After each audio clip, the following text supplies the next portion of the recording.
point intéressant avec ce BMS, c'est que là, par exemple, j'ai atteint un seuil de tension élevé, c'est-à-dire que j'ai atteint le maximal que j'avais réglé sur les tensions par cellule.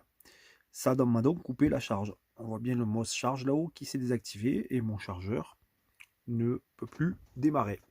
D'ailleurs, quand je veux le forcer, que j'appuie, il n'avance pas. Il coupe automatiquement.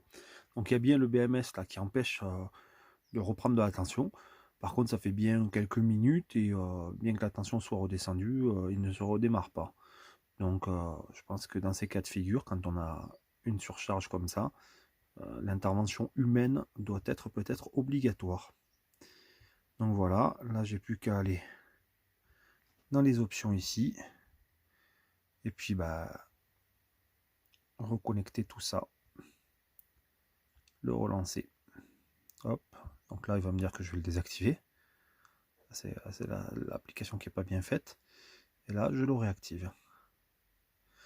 Voilà. Donc le mot charge devrait passer en vert. Pour peu que je lance une charge peut-être. Hop, nouvel essai. Non, c'est toujours bloqué. Alors,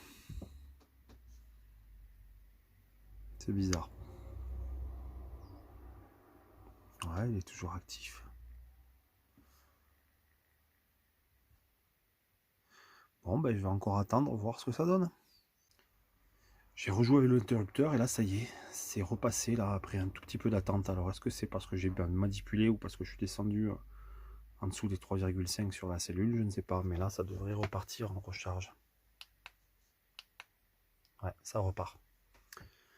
Ça repart, donc bon, voilà, ça m'a pris quelques minutes à le relancer. Et voilà, attention, le courant qui augmente. On va laisser tourner, on va remonter de nouveau.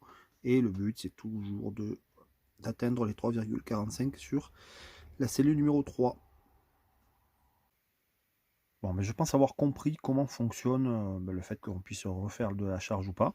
Ça ne vient pas du tout de l'interrupteur qu'on active ou qu'on n'active pas. Hein. Là, vous voyez, de base, il est toujours actif. Mais ça vient d'un réglage qui n'est pas mentionné. Il semblerait.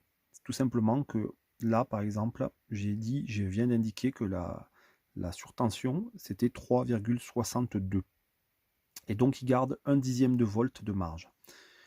Donc, si je me mets à 3,52, là, si la cellule qui est la plus élevée descend à 3,52 par rapport au 3,62, ça devrait réactiver la charge.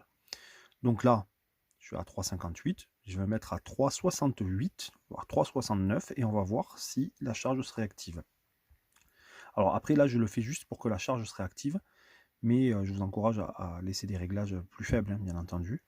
Donc on va essayer ici, hop, voilà, et là, je vais mettre 3,69.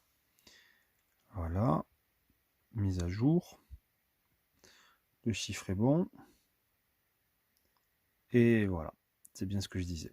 Là, la charge, c'est bien remis en fonction.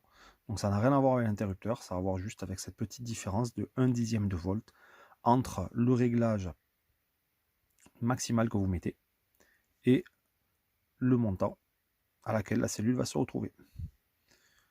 Donc voilà,